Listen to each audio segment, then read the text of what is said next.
ചലച്ചിത്ര താരം ദിലീപ് ശബരിമല ദർശനം നടത്തി.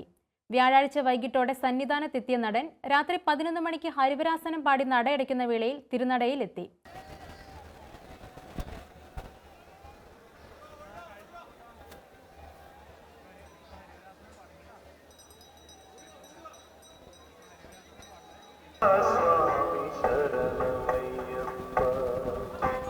ഹരിവരാസനം പാടി നടയടച്ച ശേഷം ഗസ്റ്റ് ഹൌസിലേക്ക് മടങ്ങിയ ദിലീപ് ഇന്ന് പുലർച്ചെ നിർമ്മാല്യം കണ്ടു തൊഴുതു. തന്ത്രി, മേൽശാന്തിമാർ എന്നിവരെയും കണ്ട് അനുഗ്രഹം വാങ്ങിയാണ് മലയിറങ്ങിയത്.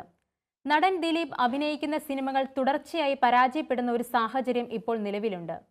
ഈയിടെ പുറത്തിറങ്ങിയ ഭൂരിഭാഗം ദിലീപ് സിനിമകളും പ്രേക്ഷകർ അവജ്ഞയോടെ തള്ളിക്കളയുകയായിരുന്നു.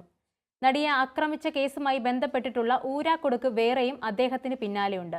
നടൻ ദിലീപിന്റെ ഈ ശബരിമല ദർശനം ഇപ്പോൾ വിവാദമായിരിക്കുകയാണ്. താരത്തിന് VIP പരിഗണന നൽകിയതാണ് ഇപ്പോൾ വിവാദത്തിനിടയാക്കിയത്. ഹൈക്കോടതി ഇപ്പോൾ ഈ വിഷയത്തിൽ ഇടപെട്ടിരിക്കുകയാണ്. ഈ വിഷയങ്ങൾ ചെറുതായി കാണാനാവില്ലെന്നും ദേവസ്വം ബോർഡ് CCTV ദൃശ്യങ്ങൾ ഹാജരാക്കണമെന്നും ഹൈക്കോടതി നിർദ്ദേശിച്ചു.